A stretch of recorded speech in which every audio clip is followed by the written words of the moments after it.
What the hell was that? You don't talk to me and then you say you have a crush on me? Snow says that everything that comes out of your mouth is a lie. All I know is that I would have saved myself a lot of suffering if I had just given that bread to the pig.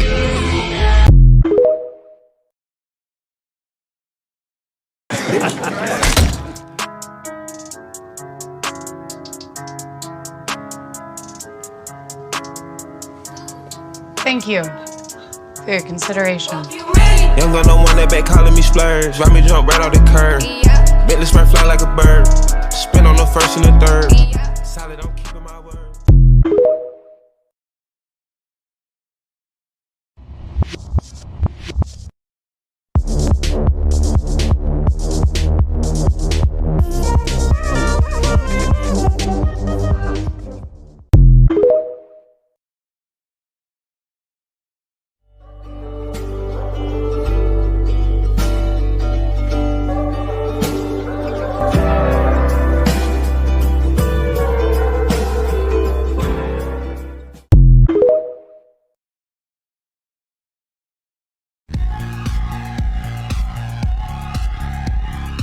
Before we get started, does anyone want to get out?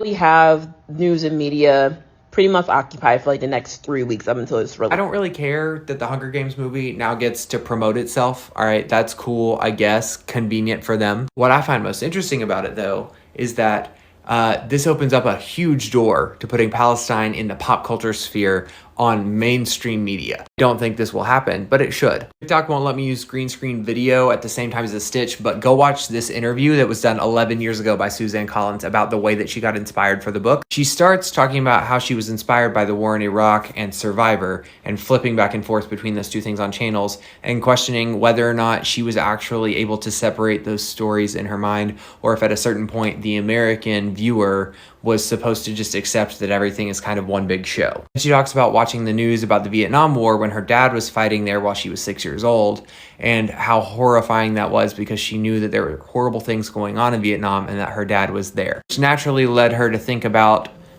do people actually care about those who are fighting in and suffering in wars that are waged by our nation? Because to her, it seems it's a lot easier to empathize for the reality TV show contestant that you get weeks to connect to than it is to empathize for the literal innocent child who gets murdered in a bombing.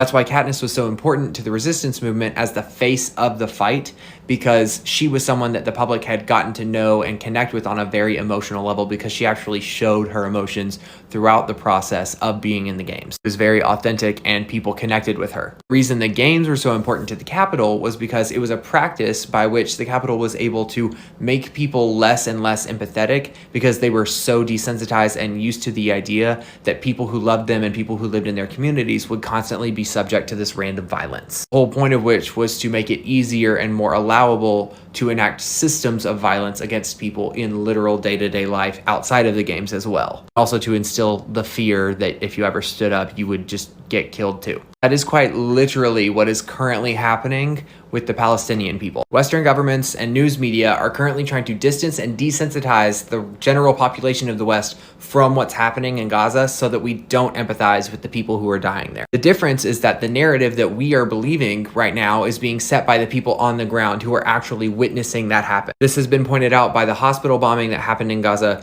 being connected to the hospital bombing that happened in the Hunger Games when Katniss says the line, "If we burn, you burn with with us. I need you all to realize that is literally the struggle that we are currently in. We currently have to fight against that desensitization and hold on to the empathy that we have for the people experiencing this violence. We have to hold on to that humanity that we have in common with them, because their violence is also our violence. This is why abolitionists say no one is free until everyone is free, because nobody is. The world cannot be free unless Palestinians are free.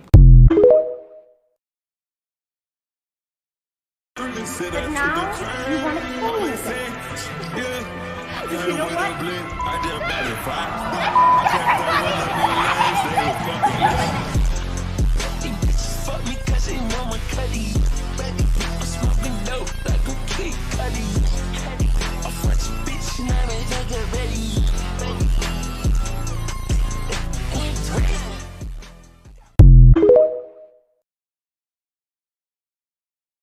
You know what blows my mind? The Hunger Games is such a popular, well-loved movie, and everyone is very understanding of like why there's a revolution and very in support of the districts revolting against the capital.